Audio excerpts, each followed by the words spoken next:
You are now tuned into I Shaved My Ass for This, a podcast about all things dating and desire from the perspective of those on the margins. Here's your host, Natalia Lee Brown. Hey, what's up? What's up? Welcome back. Another show, another week. Happy to have you. This week's episode is actually one that I'm really excited about. It's a topic that is super timely in my life, and I had the pleasure of speaking to one of my really good friends who I witnessed go through a transformation around who they date and why they're seeking out a particular kind of person.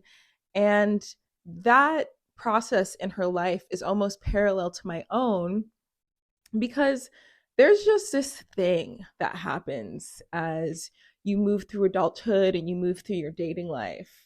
You experience perhaps a number of people, and through that experience, your desires just become more refined. Like I mentioned in this interview, growing up, I was just given a wide breadth of who I could date. There was never any cultural or racial undertones as to who I was and wasn't allowed to be with or bring into the house. And that made for a really exciting dating life. I had the option and the opportunity just to pretty much date whoever I was interested in, and who was interested in me, of course. But like our guest, the practice of intentionality with dating just kind of makes things easier as you go along, extra, read all about it. I am now back on the dating market officially after about a year of taking some time off. And during this iteration of seeking partnership and intimacy and romance, I really tried to go about my search in an intentional way, focusing on the people who, in my history, were more likely to yield a more successful relationship. And after 2 weeks of being back on the apps and seeing a handful of people, I kind of feel like I let myself down. And not like in some horrible way, I really did try to look for people within a certain age range, people with a certain life experience, but the feeling of just instant chemistry doesn't really know any bounds. And so I'm kind of stuck at this point where it's like, does chemistry trump intentionality? Or am I just setting myself up for some of the old pains and inconveniences of the past? A past that I thought that I had left in the past. I really don't know. Listening back into this interview, it gives me some clarity, and things still stand. I do still have intentionality behind dating. I'm just having a little fun. But to get to how I even got to that intentionality, let's get into some story time. So like I said, when I was younger, I grew up in a household where my stepfather was of a different race, where my parents had friends of all different races and orientations. So being with somebody who isn't like yourself really wasn't anything new to me. And in dating, going to primary white institutions, I didn't have many Black people to choose from. So my early partners were non-Black. I didn't really think anything of it. There were certain things that had happened that I look back on and I'm like, that was racially charged. But in the moment, I had partners that were absolutely lovely, and I had partners that were absolutely horrible. It didn't fall along any racial or spiritual, religious lines. It wasn't until I got to college and I started to be around more Black people, and as a result, just date more Black people. And I realized just how easy it was. There wasn't a sense of tension around identity. There wasn't the unspoken prejudices of their families. I remember this one time I was dating somebody very casually, extremely casually. I just thought of this story the other day. he wasn't even in the running to be anything serious. It was very much like you up kind of situation. And at that point in my life, I was totally fine with that.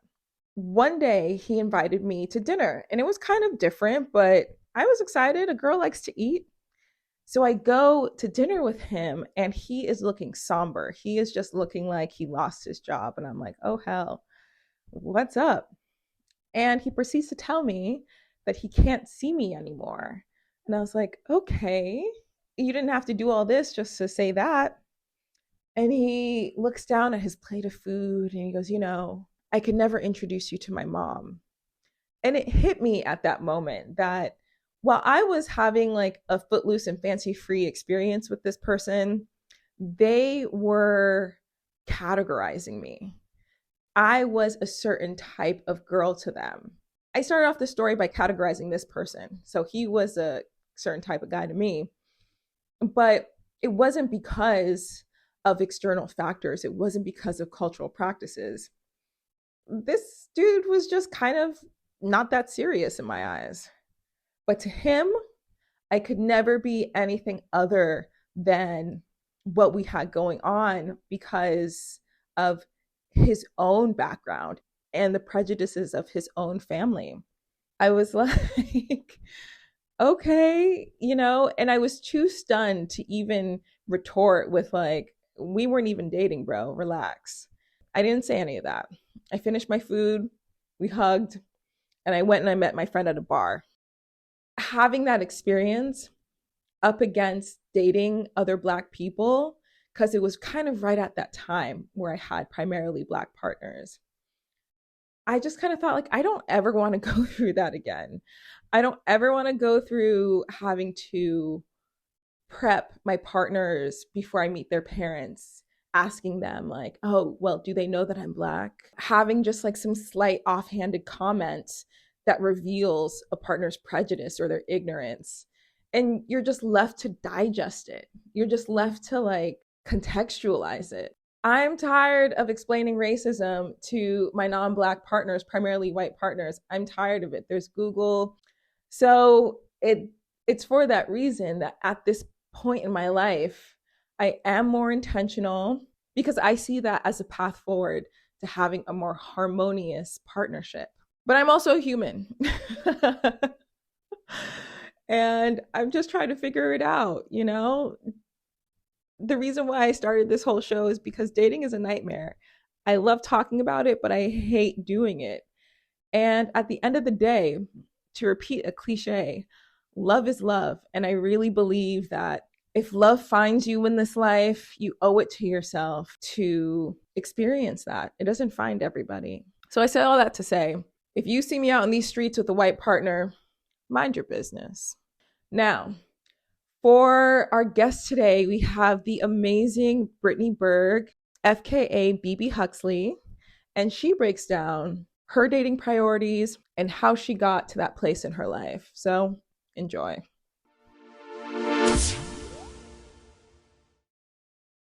So I'm back with another guest, a very special guest this week, the original homegirl. I'm here with Brittany Berg. Hey, Brittany, what's going on? Hi, babe. Oh my God. So happy to be with you right now. Awesome. So I like to start off the show by asking our guests how they identify and who they usually date. So could you let us know? Amazing. Hi, I'm Brittany Berg. Some people on the internet might know me as BB Huxley, BB Huxley. the now completely disappeared electronica chanteuse from 2017. Remember that? That was a good time. You might know her from. Remember that YouTube video? I took it down, but it's still there somewhere. Yes, I am she, her, and I date dun dun dun straight dudes. Oh, No, oh. That's the thing about being in queer scenes and like dating like mostly men. I'm like, what a fucking curse. We know there's another way. We know, It's and so like beautiful. biology, I'm just like, if the chemistry and the biology was just a little bit fucking different, like. To kick off the conversation, because I know you have been an intentional dater. You have been on your dating path. This is your dating chapter in life. So I know that you must have come across some weird shit. Like, can you give us a little dating story? So I started my intentional, I've been single for 5 years. This story comes in, I had a couple years of celibacy and sobriety.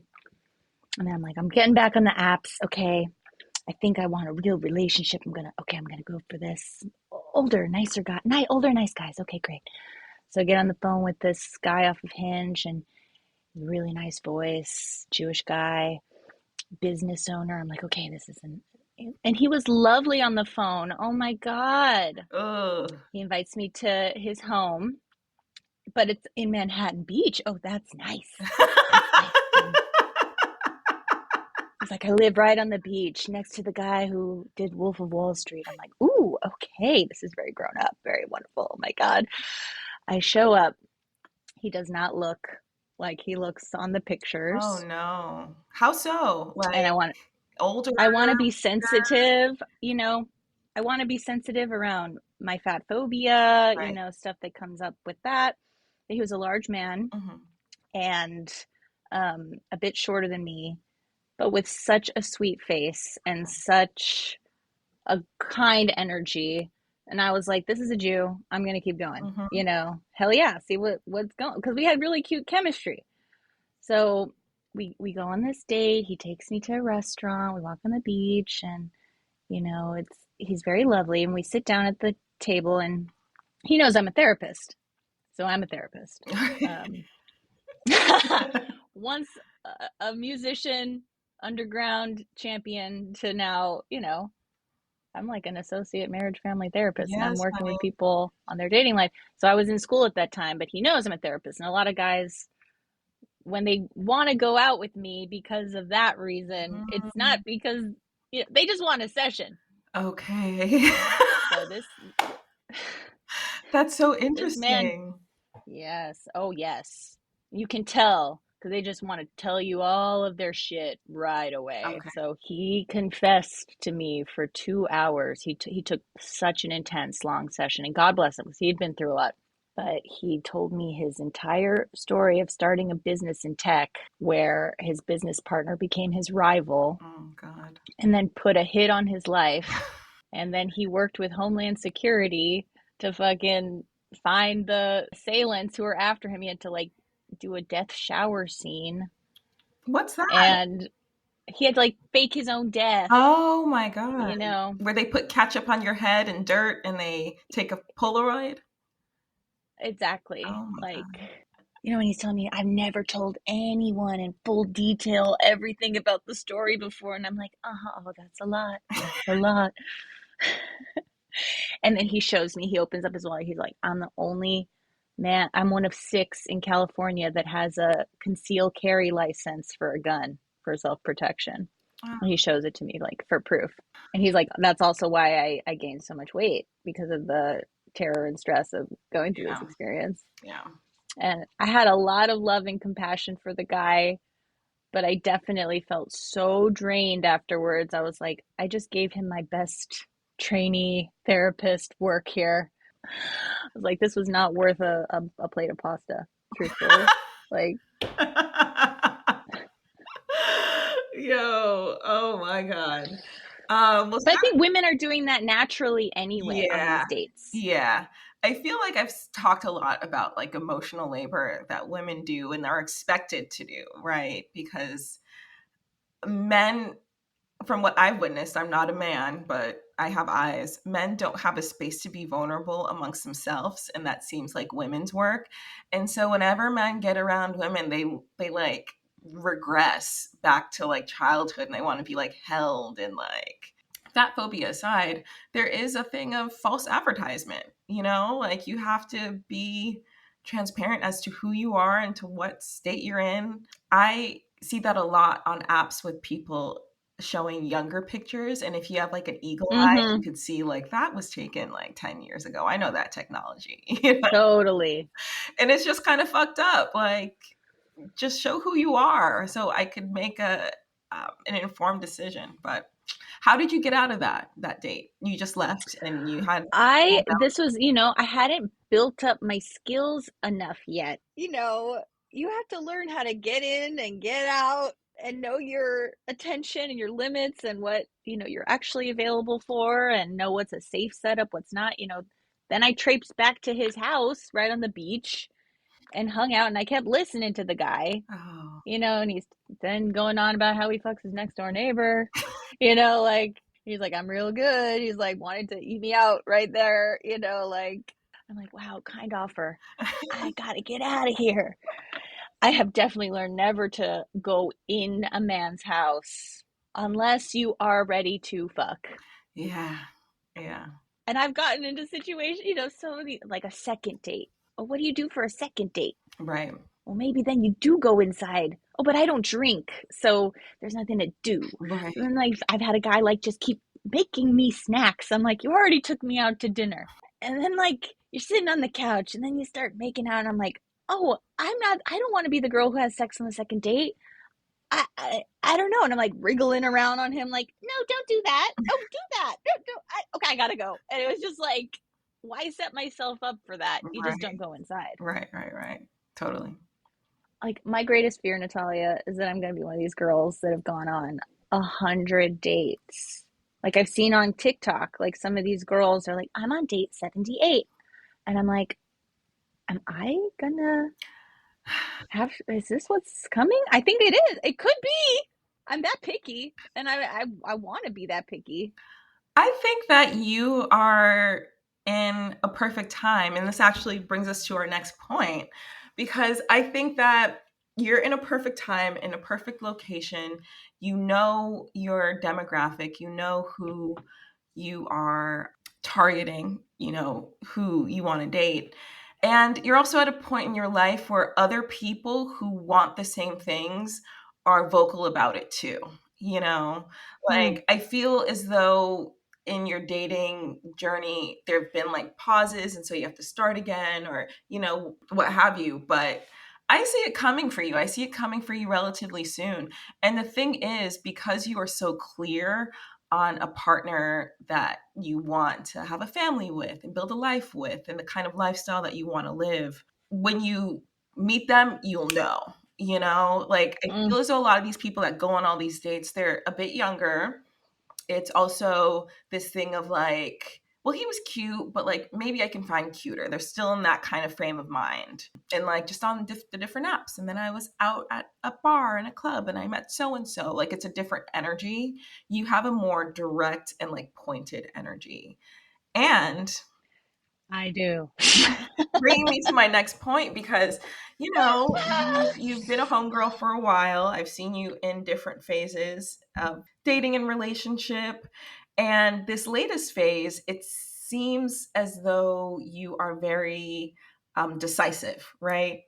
You took some time. Now you have some letters at the end of your name. You know you want a family. You know that you want to live a certain lifestyle. You also know you want somebody who's also of the same culture as you. And I don't think that that was your approach in the past. So Mm. if you can give me a little bit of insight as to like what your dating approach is now and how that differs from younger Brittany. Oh my God.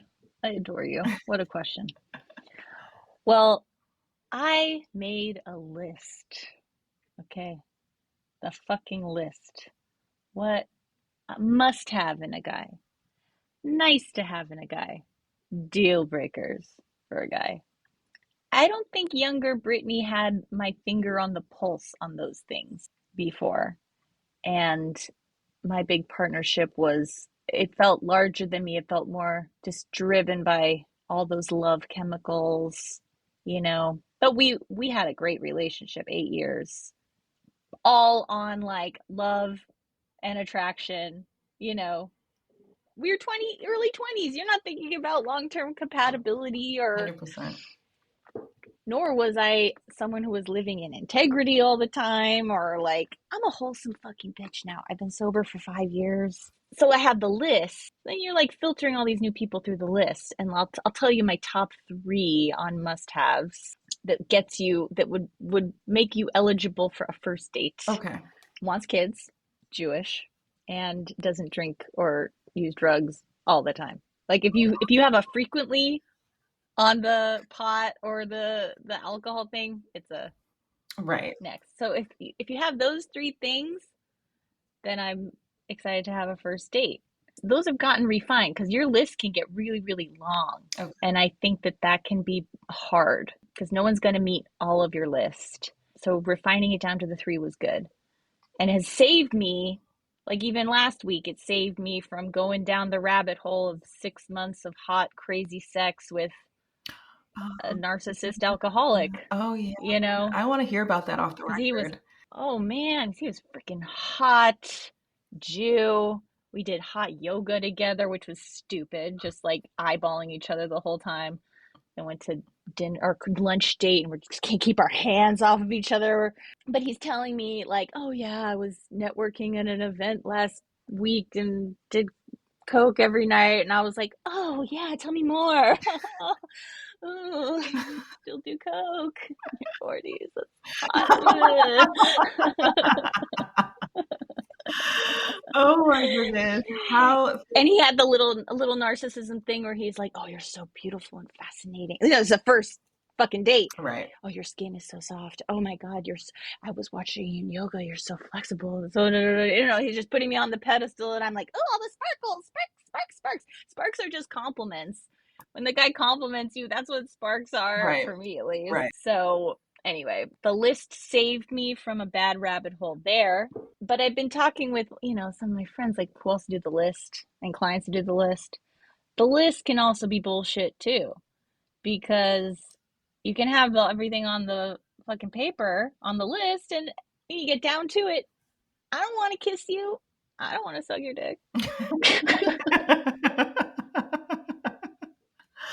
That's the truth. There's like this there is this invisible element that's just chemistry, you know?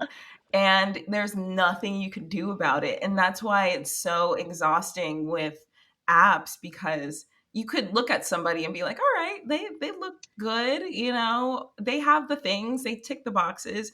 And then you get in front of them and it is just like snooze city, or somebody who cannot read cues, or somebody who's too intense and has a look of crazy in their eyes, and it's just like, god damn it, you know. Like, My mentor is telling me, my therapy mentor, that you don't want, I'm so hot for you, I want to give you head in the restaurant.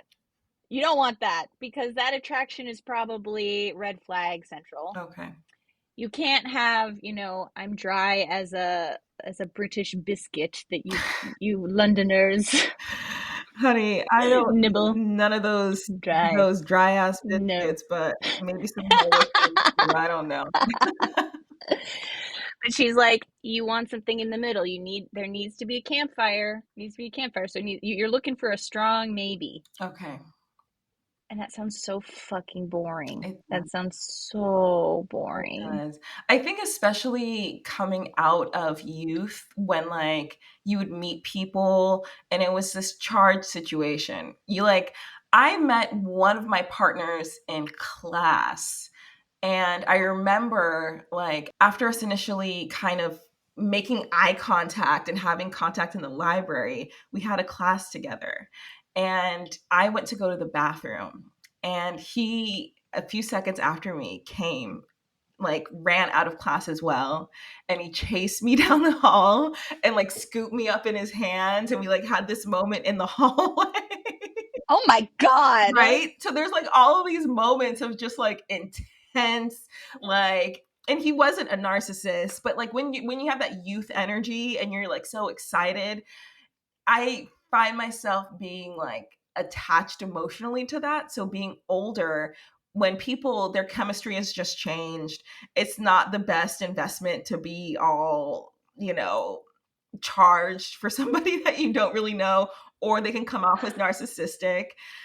But I miss that. I miss that like fuck it attitude. I miss it. And so it's hard to like differentiate what's healthy and like what's not. I had to put a a rule on that one for Mm, myself. But I got in a bad situation in a casual context right. where I Yeah. took home a stranger. And, as an adult, like as a sober 30, I was 34. Hmm. I took home an adult and I pulled in a dangerous person and Right. I could have gotten really hurt. Right. And luckily I didn't. And I got some excellent therapy and right after, this man violated me, but I had to put the kibosh on one-nighters, Yeah. like full stop. Yeah.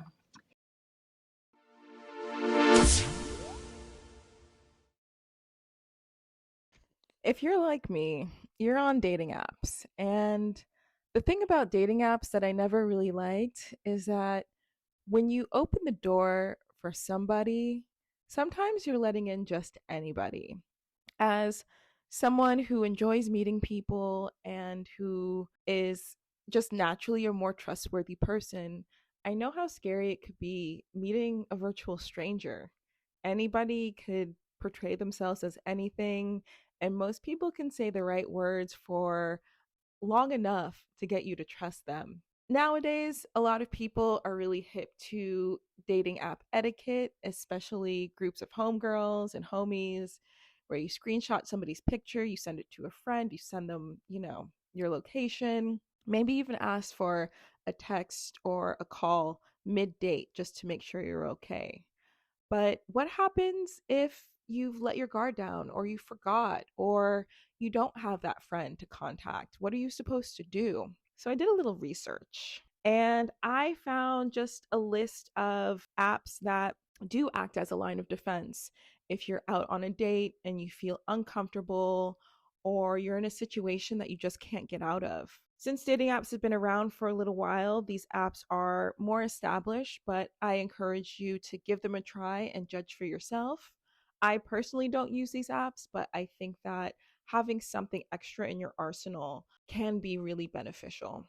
The first one is USafe US. It triggers fake calls, fake texts, gives you an alert system for you and your friends, maybe find your friends at parties or what have you. The next app is Circle of Six. And I think a lot of these apps were designed for college students, but now they are available to the masses to help people just to get out of unsafe situations in a discreet way that will trigger the least amount of aggression and that prioritize self preservation. And there's also Noonlight. So I'll have all of these in the link in the bio, but you can never be too safe. Having an extra line of defense, especially in this crazy world, especially when you're putting yourself in a situation to just meet anybody, isn't a bad idea. And as these words come out of my mouth, I think I'm going to download one of these apps as well, just so I'm not out here without any sort of lines of defense. So check it out and stay safe out there.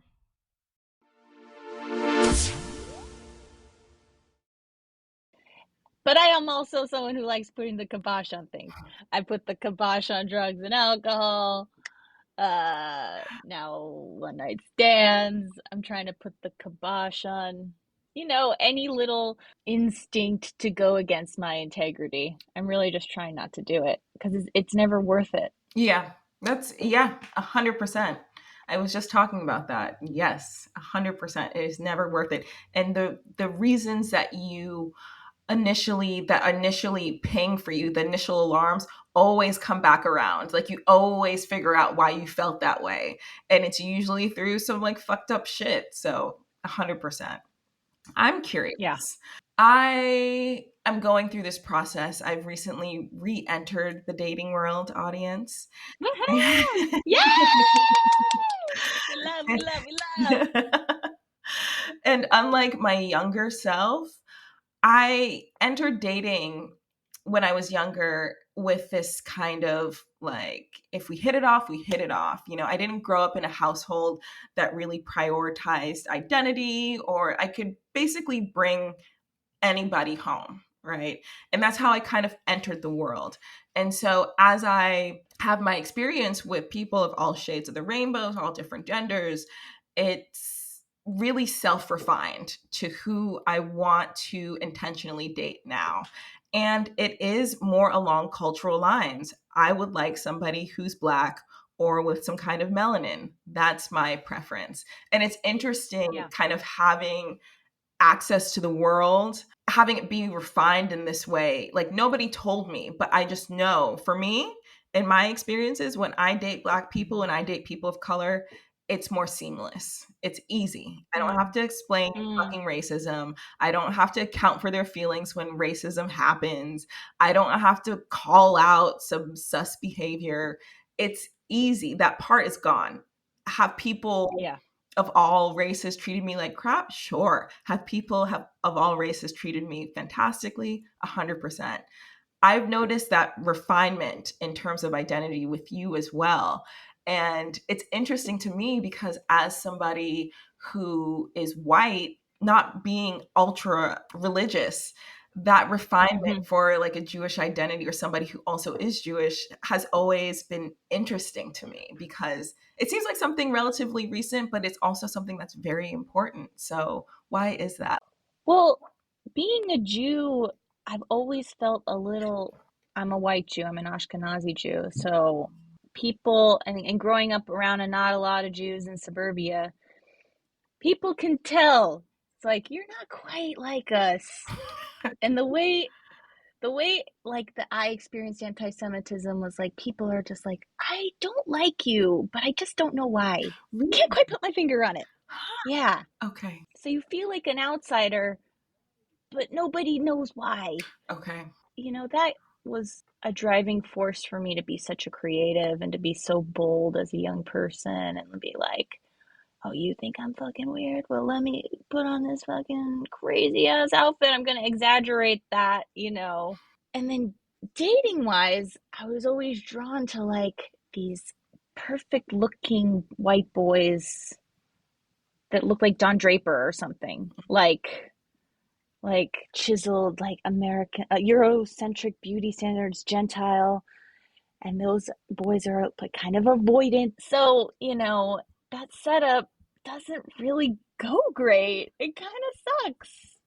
It really sucks. So I wanted a different dynamic, kind of, akin to what you said, where it's like you get each other. That won't be a battle. You're already going to have to battle sexism in Yeah. a male female, cisgendered relationship.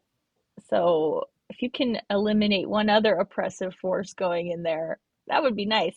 And then I just noticed, I was like, oh, Jewish guys are so funny. They're so smart. They're, like me. I like me. I like me now. I I'm like you nice. too. Thank you. I love you. And I had this instinct starting last year. I was like, on all these like fucking boring ass first dates, I notice even if I don't have a connection, romantic connection with the guy, I just enjoy sitting and talking to a Jewish guy. Yeah. There's something we'll at least have a whole shit ton of other things to talk about. So that started guiding me toward why aren't I pulling a full Charlotte here? Like looking for Harry. Like, look, I need my hairy baldy Jew, you know. I think it occurred to me I was sitting at like a Jewish deli a few years ago, and like all of the elders in the deli just kept looking at me and smiling. And I was like, everyone likes me in here. A Jewish family would just like me so much. They'd be so like, oh, look at our daughter in law. She's Um, fabulous. yeah. That is not how I felt dating my Gentile ex, who I loved so much. And I loved his family. But I didn't feel like they scooped me up and were like, yay, we're so proud you're in here. It was like, look at this weirdo with the shaved head. Just having that ease and that connectivity. But what really put it over the wall for me this year was my dad getting cancer and getting really sick. I mean, he's been sick, but it got really bad. I started going to temple because I needed that comfort and community, and seeing the way kids are brought up in Judaism Hmm. and how like the bar mitzvah thing, like you got the mom, the dad, they're all like loving this kid. And then all these people are like, we love this family. Yeah. And like the kid plays John Lennon on the piano and everyone's like, oh my God. I went to a bar mitzvah once where the kid did the choreography from Britney Spears' "Baby One More Time," and Oh we all my checked it God. out. Bar mitzvahs were lit. Oh my god, they were lit. So yeah, I hear you.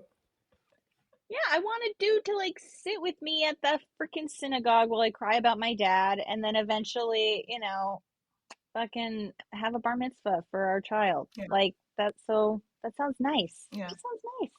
In this most recent bout of your father's illness, what was it about having a community of your own that made it easier to cope with that kind of thing and kind of gave you a vision as to, this other reality of what your life could be like? I mean, the comfort's immense because it's like you're walking into a room that treats you like family Yeah. immediately.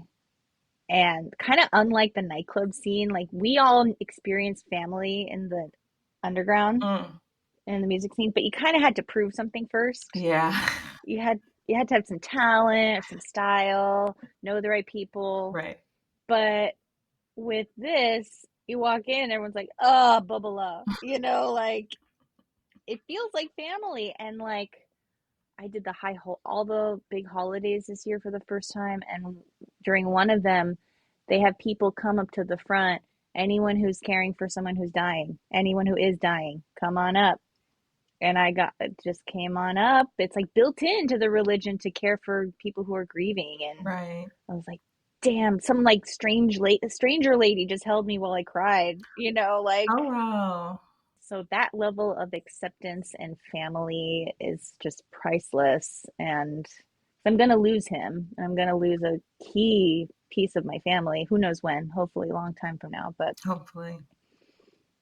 I want to have that family still, So, and that's what I'm looking for with the man too. Yeah. Like I'm not looking for a boyfriend anymore.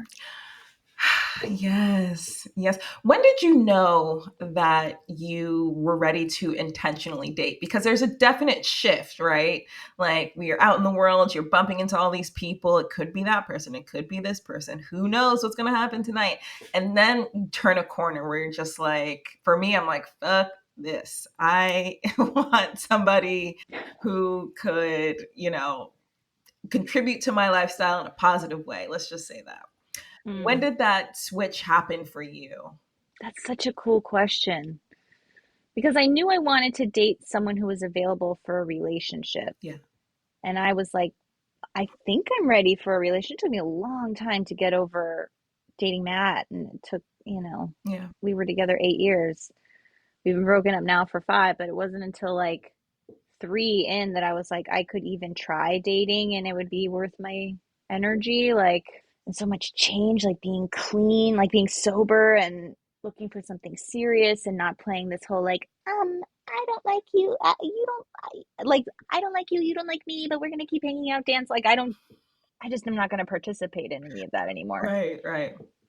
And if I can give any hope to any of our like young adult listeners, things do get better on that front. Like, people, even like cisgendered fucking dudes, are eventually like, oh yeah, I'm looking for a relationship. I want marriage. I want kids. I'm looking for something serious. They're not like, is this a date? you know, are we even on a date right now? We were just hanging out. She's cool. We're I'm just hanging cool. out. Yo, miss me with that shit. Like, please. No, plan something, ho. I want a plan, Yes. okay? I don't want this, like, just come over and chill. I'm too fucking old for that shit.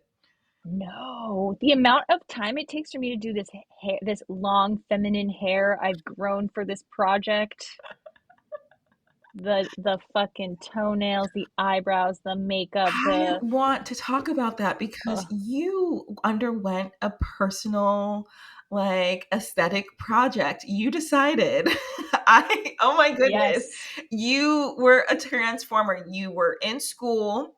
You went to, I don't know if you went to Loman's. I don't know where you went.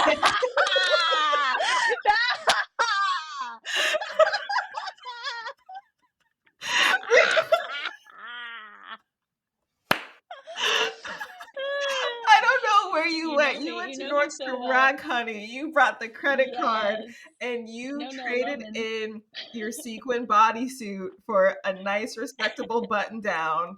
You went from a bleach buzz cut and you started to grow the tresses. You were talking about balayage and all of this. And you really were like, okay, there was like this click. I think it was like the subconscious click, not only to like, it is a relevant thing in terms of your profession to be somebody who's trustworthy and reputable and knowledgeable. That's a certain look for sure. But I also think that you were like, I'm gonna fem it the fuck up. I want a Yes. man. I want a provider. I want a family man. You want I want a man who wants to shack up and have babies. I want him to be like a fucking grown up, Yeah. Was that a conscious thing? 100%. Okay. Conscious, intentional. I'm a former drag artist. The I last time I saw you perform, you had tap shoes and a penis on your head. That was a good one. That was a great one. I was like in awe. Thank you. Oh my goodness, I was in such awe. Yeah, so like I've played a man, I've played a high femme queen, everything in between. I know the power of how you present. And the first couple years, like, of me attempting to date, I was like still figuring out who I was as an adult, newly clean, sober. Like, you feel like a newborn baby. You don't know the fuck you are. I'm like, there's another couple years of absolute awkwardness with the hair. Oh my God. I hadn't had long hair since I was like 22 years old. Jeans. I wear jeans now. Wild. Did you even own jeans before? Like, did you? No! I think I had a no jeans rule. It's just so weird how much that if you want to get a straight guy, you signal straight. And it really works. But then it's a fucked up setting because I look like this normal, cute girl. Right. And I'm looking for a nice family man. But then I also need to bring BB Huxley, my fucking weirdo penis on the head tap dancing girl. She's there on the date too. He just doesn't know it. When do you bring your artist past into your dating life? And if you do, how do they react? I do it later, to be honest. Okay. Because if I bring it in too soon, oh yeah, I was a radical queer artist. Oh yeah, have you ever been to Burning Man? Been to the Orgy Dome? Oh yeah, I used to fuck all my best friends. Oh yeah, like if I start bringing out the young adult card, I sound like a different person than I am now. Yeah.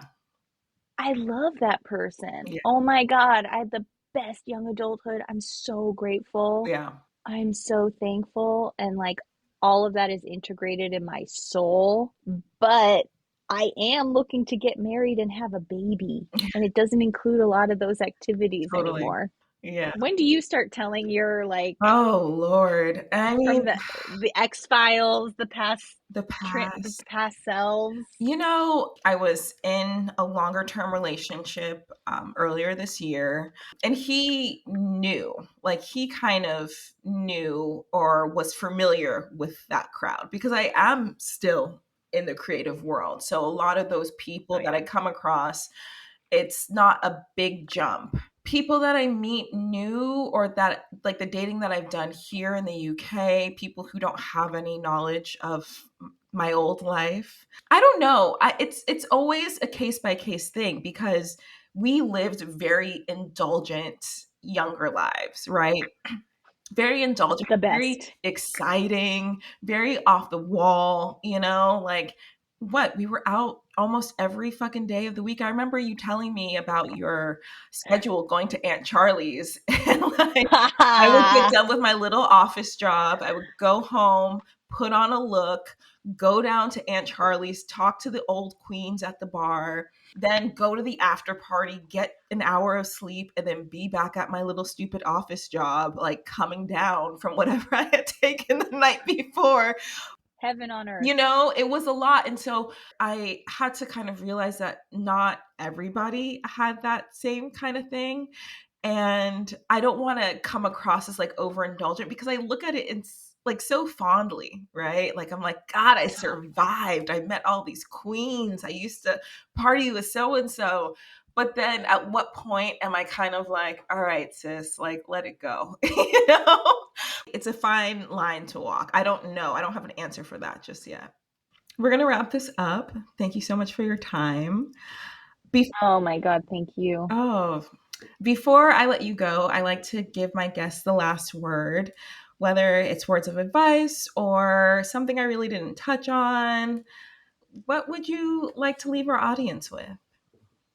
I am just struck by how it's good for me. It's been good to nail down what I actually am looking for in a partner and to boldly claim I'm looking for partnership. I'm looking for marriage. Even that phrase can like roll off my tongue before, whereas before it felt so embarrassing to say something like that.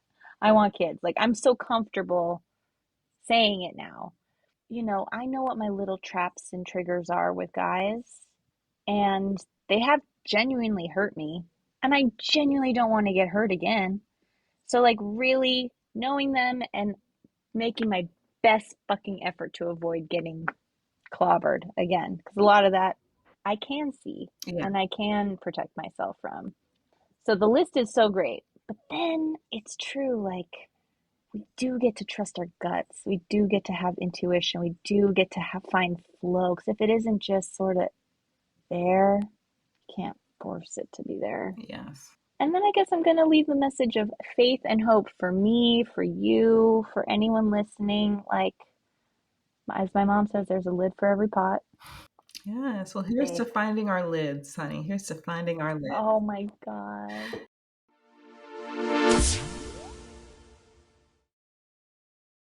Okay, that is that. And that was it. First of all, a huge thank you to Brittany Berg for your insightful and well thought approach to dating.